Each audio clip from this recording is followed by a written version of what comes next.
सर्वप्रथम सृष्टि के रचिता प्रभु के पावन धाम एवं पावन चरणों को कोटि कोटि नमन। तत्पश्चात आप सभी व्यूवर्स का मेरे YouTube चैनल क्वालिटी एजुकेशन में स्वागत है। तो आज फिर हम एक विषय लेकर, एक टॉपिक लेकर आप सबके समक्ष आए हैं। उम्मीद है कि इस टॉपिक पर जब हम डिटेल से बात करेंगे तो इस टॉपिक की जो भी डिटेल होगी, इस टॉपिक का जो भी हमारे पास मटेरियल है वो आपको अच्छा लगेगा। तो टॉपिक की शुरुआत करने से पहले कुछ पंक्तियां आपकी नज़र करते हैं। जो मुस्कुरा रहा है, जो मुस्कुरा रहा है उसे दर्द ने पाला होगा। जो मुस्कुरा रहा है उसे दर्द ने पाला होगा। जो चल रहा है उसके पाँव में छाला होगा। जो चल रहा है उसके पाँव में छाला होगा। बिना संघर्ष के कोई चमक नहीं सकता, बिना संघर्ष के कोई चमक नहीं सकता। जो जल रहा है उसी दिए से उजाला होगा। चलता रहूँगा जीवन के पथ पर, चलता रहूँगा जीवन के पथ पर। या तो मंजिल मिल जाएगी या एक अच्छा मुसाफिर बन जाऊँगा। तो आज का जो मेरा विषय है, जो मेरा टॉपिक है, वो अपने प्रोफेशन पर है। मेरी मुराद कि उन लोगों से है जिनकी परमानेंट सेटलमेंट हो चुकी है, जिनको अपनी परमानेंट नौकरियां मिल चुकी है। तो उसी से मेरी मुराद है। जो डेली वेजर्स हैं उनसे मेरी मुराद नहीं है, क्योंकि वो अभी तो परमानेंट सेटलमेंट के लिए जूझ रहे हैं वो। और इसलिए मेरा जो डायरेक्ट टॉपिक से जो संबंध है वो उन लोगों से है जो पब्लिक सर्विस कमीशन के तहत जिनकी नौकरियां लगी हैं, SSRB के तहत जिनकी नौकरी लगी है, या फिर किसी और ज़रिए से JKSSP के ज़रिए से उनकी नौकरियां लगी हैं, लेकिन अपने प्रोफेशन को लेकर उनके बीच में कहीं ना कहीं डिससेटिस्फेक्शन है। तो इसलिए मेरा एक ही ये नारा है कि प्रोफेशन को हम किस तरीके से अपने प्रोफेशन की डेवलपमेंट करें। हम किस तरीके से कहें कि my profession my pride, my profession my pride, मेरी नौकरी मेरा गौरव। तो इसी टॉपिक पर आज मैं आपके समक्ष आया हूँ कि माई प्रोफेशन माई प्राइड क्या है और किस तरीके से हम अपनी प्रोफेशन को अपना प्राइड माने। इसके लिए कुछ की पॉइंट्स लेके आया हूँ। इससे पहले कि मैं ये बताना चाहूँगा कि माई प्रोफेशन माई प्राइड तभी हो सकता है जब हम जिस प्रोफेशन में हैं, जो काम हम कर रहे हैं, जो नौकरी हमें मिली है, वो सेटिस्फाइड, वहाँ उस प्लेस पर हम सेटिस्फाइड हैं, उस प्लेस पर हम खुश हैं, सेटिस्फाइड हैं। तो तभी एक तो जिस जगह पर काम कर रहा हूँ उस जगह से मैं सेटिस्फाइड हूँ, और दूसरा कि जो प्रोफेशन मुझे मिला है, जो कार्य मैं कर रहा हूँ उससे मैं संतुष्ट हूँ। तो तभी हम कह सकेंगे कि माई प्रोफेशन माई प्राइड, मेरी नौकरी मेरा गौरव। तो इसी पर हम बात करेंगे। तो सबसे पहले कि हम डिससेटिस्फाई क्यों हैं, अपने प्रोफेशन को लेकर हम डिससेटिस्फाई क्यों हैं, काजेज क्या है, कारण क्या है कि हम डिससेटिस्फाई क्यों हैं। बहुत से मुझे मिलते रहते हैं, बहुत से प्रोफेशनलिस्ट लोग मिलते रहते हैं, तो अक्सर कहीं ना कहीं कोई अपने प्रोफेशन के रिलेटेड कोई जूझ रहा होता है, कोई डिससेटिस्फेक्शन है। तो सबसे पहले कारण जान लेते हैं कि काजेज ऑफ डिसकंटेंट, डिससेटिस्फेक्शन के काजेज क्या हैं। तो सबसे पहले हमारा पहला जो काज है, appointment is not as per the choice and talent. सबसे पहले कि जो बंदा जिस जगह पर नियुक्त हुआ है, जिस जगह पर उसकी अपॉइंटमेंट हुई है, वो उसकी चॉइस के मुताबिक नहीं है और उसके टैलेंट के मुताबिक नहीं है, तो तब भी डिसकंटेंट होगा वो, तब भी डिससेटिस्फाइड होगा। तो पहला कारण ये आता है कि appointment is not according to choice and according to talent. पहला कारण ये। दूसरा कारण ये है कि अगर बाय द वे अपॉइंटमेंट तो हो चुकी है, लेकिन जो वर्किंग प्लेस है, जहाँ पर हम काम कर रहे हैं, जहाँ पर कोई भी मुलाजम जो है, तो जहाँ पर जो भी प्रोफेशनिस्ट जो है वो काम कर रहा है, तो उस जगह का स्टाफ जो है वो नॉन कोऑपरेटिव है, वो उस बंदे के साथ कोऑपरेट नहीं कर रहा है, या उसके जो स्टेक होल्डर्स हैं, अब जहाँ पर जिस स्थान पर हम काम कर रहे हैं तो उसके स्टेक होल्डर्स एजुकेशन के सेक्शन में काम कर रहे हैं, किसी दूसरे सेक्टर में काम कर रहे हैं, तो जिस भी सेक्टर में मैं काम कर रहा हूँ तो उसका जो सबसे पहले कि वर्किंग प्लेस का जो स्टाफ है वो कोऑपरेटिव होना चाहिए। और डिसकंटेंट के कारण non cooperation of the staff member and the other stakeholders जो उसमें इन्वॉल्व्ड हैं, अगर उनका कॉपरेशन भी नहीं है तो तब भी बंदा जो है अपने प्रोफेशन से डिससेटिस्फाई रहता है। उसके बाद तीसरा कारण जो है इनएडिक्वेट इंफ्रास्ट्रक्चर है, non availability of physical space.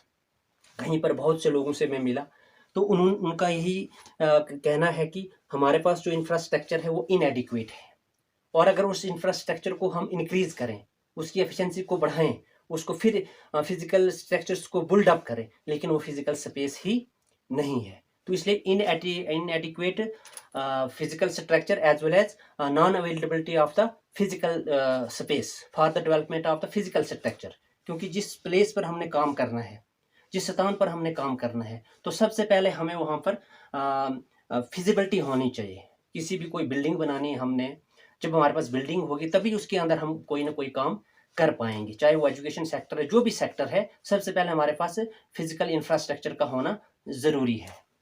तो ये भी एक कारण है कि हम अपने प्रोफेशन से तंग आ जाते हैं, क्योंकि फिजिकल इंफ्रास्ट्रक्चर नहीं होता है। अगर हमारे मन के अंदर इच्छा है कि हम इसको इंक्रीज करें या फिजिकल स्ट्रक्चर और बढ़ाएं, लेकिन वो हमारे पास स्पेस भी नहीं है, तो ये भी एक हम अपने प्रोफेशन के प्रति हमें डिससेटिस्फैक्शन क्रिएट करता है। चौथा जो पॉइंट हमारे पास है, तो lack of staff and burden on few appointed staffs. कहीं पर क्या होता है कि चाहे वो मैं स्कूल की बात करूं या किसी दूसरे डिपार्टमेंट की बात करूं, चाहे वो एजुकेशन डिपार्टमेंट है, एग्रीकल्चर डिपार्टमेंट है, हेल्थ डिपार्टमेंट में, जो भी डिपार्टमेंट है, वहाँ पर क्या होता है कि लैक ऑफ स्टाफ। अब जहाँ पर हमें एडिक्वेट स्टाफ 15 या 20 स्टाफ चाहिए, वहाँ पर 4 या 5 बंदे काम कर रहे हैं। तो जो 20 बंदों का बर्डन है, वो जो अपॉइंटेड बंदे वहाँ पर है, उन्हीं के ऊपर वो लोड है।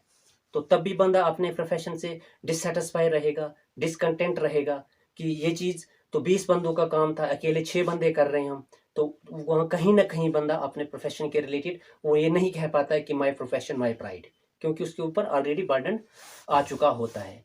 तो चौथा कारण ये है कि lack of staff and burden on the appointed staffs. क्योंकि जब स्टाफ नहीं है तो बर्डन जो है वो किस पर रहेगा, जो वहाँ पर अपॉइंटेड है। तो इससे भी हम अपने प्रोफेशन के प्रति दुखी ही होते हैं, अपने प्रोफेशन के प्रति हमारे अंदर एक गौरव पैदा नहीं होता है।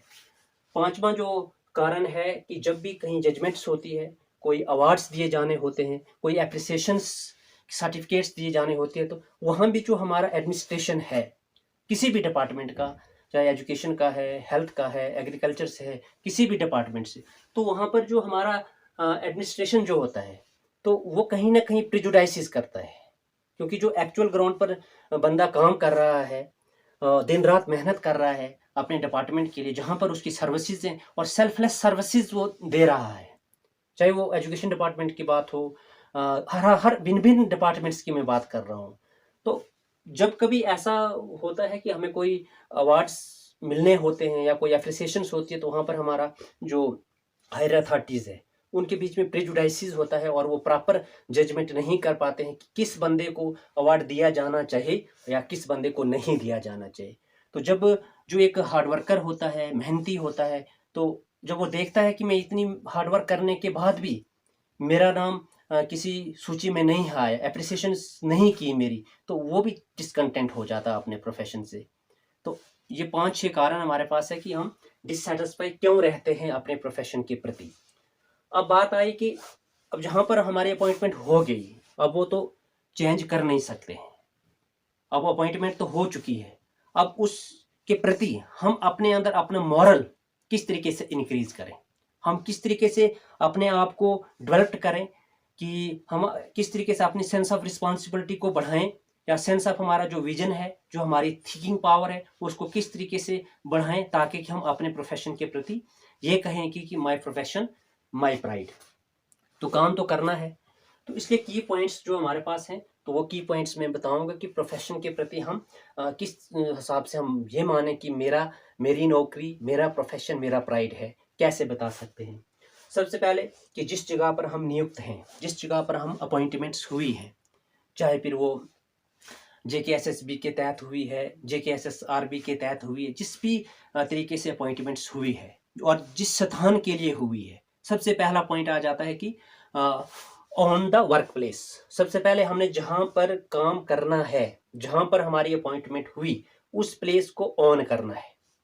और जब हम उस प्लेस को ऑन करेंगे, अपनाएंगे, तभी जाकर हम वहाँ अच्छा काम कर सकते हैं और अपने प्रोफेशन के प्रति हमारे अंदर एक प्राइड पैदा हो सकता है। और जिस कम्युनिटी को सर्व करने के लिए हमें बताया गया और अच्छे तरीके से डेडिकेशन के साथ हम वहाँ पर सर्विस भी दे सकते हैं। तो पहला पॉइंट है कि अपने प्रोफेशन के प्रति जिस स्थान पर हम नियुक्त हैं, ऑन द वर्क प्लेस, उस प्लेस को ऑन करना है। पहला पॉइंट कि अपने प्रोफेशन के प्रति अगर आपने रिस्पेक्ट बढ़ानी है, अपने प्रोफेशन के प्रति आपने अपना गौरव बढ़ाना है, तो उस स्थान को अपनाना है, ऑन द वर्क प्लेस। दूसरा ये है कि अगर कोई बंदा ऐसा है जिसको लगा कि मेरी अपॉइंटमेंट्स तो हुई और जहां पर मैं अपॉइंटेड हुआ, जिस डिपार्टमेंट में अपॉइंटेड हुआ, उसको वहां लग रहा है कि ये मेरे टैलेंट के विरुद्ध है, मेरा टैलेंट कुछ और था, मेरी चॉइस कुछ और थी, तो उस बंदे को वो जॉब छोड़ देनी चाहिए।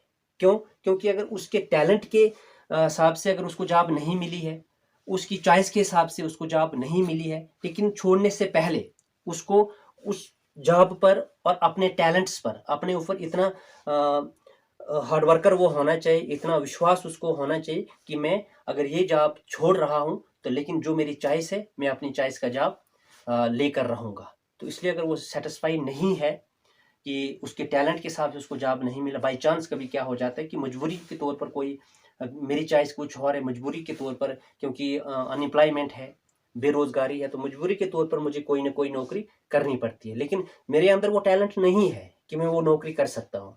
तो इसलिए थिंकिंग करके, अपने सोच विचार करके उस जॉब को छोड़ दीजिए और जिसके लिए आप क्यूरियस हैं, जो टैलेंट आपके अंदर है, उस टैलेंट के मेहनत के साथ वही नौकरी पाने की कोशिश करिए। तो ये भी एक, फिर जाकर आप अपने प्रोफेशन के प्रति लुभावुक होंगे। उसके बाद तीसरा पॉइंट आ जाता है कि चलो, जो लोग, जिन लोगों की सर्विसें हो चुकी हैं, जो लोग अपॉइंटेड हो चुके हैं, जो परमानेंट भी हो चुके हैं, अच्छी खासी सैलरी भी है, तो उनको, जिस भी डिपार्टमेंट के वो बंदे हैं, तो अपनी जो सर्विसेज हैं, डेडिकेशन के साथ, कॉन्फिडेंस के साथ एवं सेल्फ एस्टीम के साथ अपनी सर्विसेज देनी है। फुल डेडिकेशन के साथ, फुल कॉन्फिडेंस के साथ, फुल एस्टीम के साथ अपनी सर्विसेज देते रहो और इंसान को सेल्फलेस सर्विसेज देनी चाहिए। और जब वो सेल्फलेस सर्विसेज देगा तो तब जाकर कि समाज में भी जो सामाजिक लोग हैं वो अपनी इमेज बना सकता है। और जब समाज के लोग उसकी रिस्पेक्ट करेंगे, जब उसकी रिस्पेक्ट होगी, तो ऑटोमेटिकली वो बंदा खुद अपने प्रोफेशन के प्रति ये मानेगा कि मेरा प्रोफेशन ही मेरा प्राइड है। क्योंकि सबसे पहले डिससेटिस्फेक्शन का कारण मैंने बता दिया कि डिससेटिस्फेक्शन के कारण क्या है। तो इसलिए अपनी सर्विसेज, जो भी बंदा जिस भी डिपार्टमेंट में है, अगर अपनी सर्विसेज वो फुल डेडिकेशन के साथ, फुल डिटर्मिनेशन के साथ, अपने सेल्फ एस्टीम के साथ एवं अपनी ऑनेस्टी के साथ दे रहा है, तो उस बंदे की इमेज समाज में एक अच्छी इमेज रहती है। और जब एक अच्छी इमेज रहती है तो उस बंदे का वेलकम भी अच्छे तरीके से होता है। तो जब वेलकम भी अच्छे तरीके से होता है तो उस बंदे के अंदर वो खुद सोचेगा कि मैं जिस जगह मेरी अपॉइंटमेंट हुई है, जो प्रोफेशन मुझे मिला है, वो प्रोफेशन मेरे लिए गौरव है। तो अपनी सर्विसेज डेडिकेशन के साथ दीजिए। इसके अलावा कि जो भी, अगर जहाँ पर हमारी अपॉइंटमेंट है वहाँ जितना स्टाफ है या बाहर से कोई भी डेवलपमेंटल स्कीम आती है, कोई भी डेवलपमेंटल इनिशिएटिव आता है, उसको वेलकम कीजिए।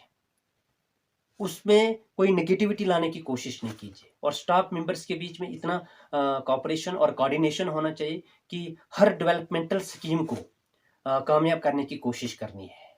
जो भी वर्किंग स्टाफ है, चाहे वो टीचिंग स्टाफ है, नॉन टीचिंग स्टाफ है, या किसी दूसरे डिपार्टमेंट का, डिफरेंट डिपार्टमेंट्स के जो भी स्टाफ हैं, तो डेवलपमेंटल स्कीम को तुरंत मिलजुल कर हमें उन इनिशिएटिव्स को वेलकम करना है। और तीसरी बात ये कि अगर हमारे माइंड में कोई डेवलपमेंटल इनिशिएटिव या कोई ऐसा इंस्पायरेशनल आइडिया आता है कि अगर ये आइडिया हम इम्प्लीमेंट करेंगे तो इस हमारे इंस्टीट्यूशन में एक तब्दीली आ सकती है, एक कोई डेवलपमेंटल लैंडमार्क क्रिएट हो सकता है, तो तुरंत उस अपने इंस्पायरेशनल प्लान को पर काम करना शुरू कर दीजिए। अपने इंस्पायरेशनल प्लान पर रोड मैप बनाना शुरू कर दीजिए और जिस इंस्टीट्यूशन में नियुक्त हैं वहाँ पर उसको इम्प्लीमेंट करने की कोशिश कीजिए। तो इस तरीके से हम अपने प्रोफेशन के प्रति अपना गौरव बढ़ा सकते हैं। क्योंकि जहाँ पर अपॉइंटमेंट तो हमारी है ही है, तो अब जिस काम के लिए हम अपॉइंटेड हुए हैं तो वो काम हमने तन मन धन देकर अपनी सर्विसेज देनी है, तब जाकर हमारा जो प्रोफेशन होगा और हमारे जो समाज में हमारी इज्जत होगी, हमारी एक इमेज होगी, हम एक रोल मॉडल के तौर पर काम कर सकते हैं और तब जाकर हम ये बता सकते हैं कि my profession is my pride. इसके बाद इन्हीं चीज़ें अब अपने अपने हिसाब से हर कोई एक एनालाइज करता है। हर बंदा जो है वो टैलेंटेड है, हर बंदे के पास अपना अपना टैलेंट है, हर बंदे के पास अपनी अपनी क्रिएटिविटी है, अपने अपने हिसाब से वो अपनी प्रोफेशनल डेवलपमेंट कर सकता है। तो ज़्यादा ना कुछ कहते हुए यही मेरे कुछ की पॉइंट्स थे, जिसमें कुछ प्रोफेशन के कुछ डिसकंटेंट डिससेटिस्फेक्शन के कुछ कारण थे और उसके बाद कि हम अपने प्रोफेशन को किस तरीके से उस पर एक प्राइड महसूस कर सकते हैं। तो ज़्यादा देर आपके बीच में ना रहते हुए विवेकानंद जी की एक कोटेशन आप सबके समक्ष रखता हूँ।